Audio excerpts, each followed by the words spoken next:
This is the fabric painting 4th class.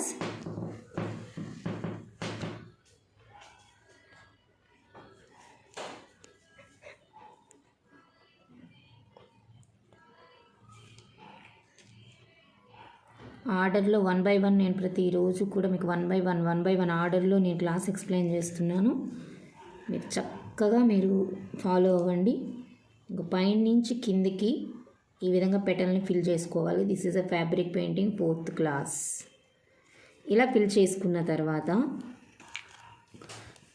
Class extension చేస్తున్న 3rd క్లాస్లో కూడా మనం ఈ విధంగా ఫ్యాబ్రిక్ పెయింట్ని ఇలా ఫిల్ చేయడం నేను నేర్పించాను మీకు ఎలా ఫిల్ చేయాలి అని.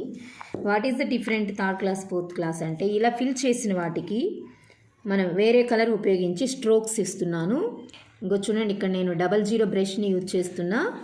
ఈ విధంగా ఫిల్ చేసుకున్నటువంటి పెటల్కు ఒక స్ట్రోక్ ఇస్తున్నాను చూడండి. ఇలా కింద నుంచి ఇలా వెళ్ళాలి స్ట్రోక్. చూసారా ఎంత చక్కగా కనిపిస్తుందో. ఇలా ఇలా వెళ్ళాలి స్ట్రోక్ అనేది. ఇలా ఇవ్వాలి. ఓకేనా?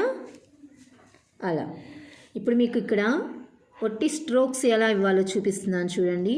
ఇగో చూడండి, ఇలా కనిపిస్తుంది కదా మీకు. చక్కగా వీటిని స్ట్రోక్స్ అంటాము. చక్కగా కంప్లీట్గా ఫిల్ చేసినటువంటి ఫ్లవర్పై ఇలా కంప్లీట్గా ఫిల్ చేసినటువంటి ఫ్లవర్పై మనం ఈ విధంగా స్ట్రోక్స్ ఇవ్వాలి. అప్పుడు చాలా బ్యూటిఫుల్గా మనకు కనిపిస్తుంది. మీరు ఈ విధంగా బ్రష్ని పట్టుకోవాలి. ఇలా బ్రష్ ఎండింగ్కి కొంత పెయింట్ని ఇలా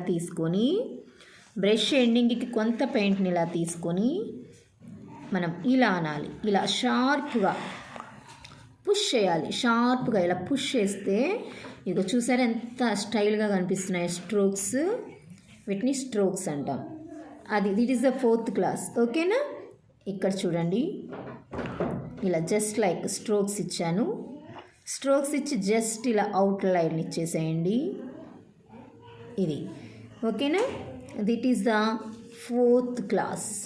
ఇలా అవుటర్ లైన్ ఇచ్చేసి ఈ విధంగా స్ట్రోక్స్ ఇవ్వడం 1 మోడల్.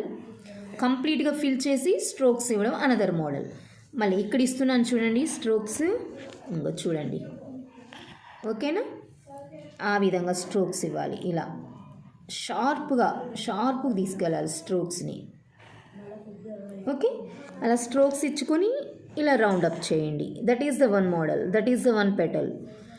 ఇక్కడ చూడండి, అనదర్ కలర్ వేస్తున్నాను కదా, పింక్ కలర్. మీకు జస్ట్ లైక్ ఇక్కడ మీకు చూపిస్తున్నాను చూడండి స్ట్రోక్స్ ఎలా వేయాలో. చూసారా?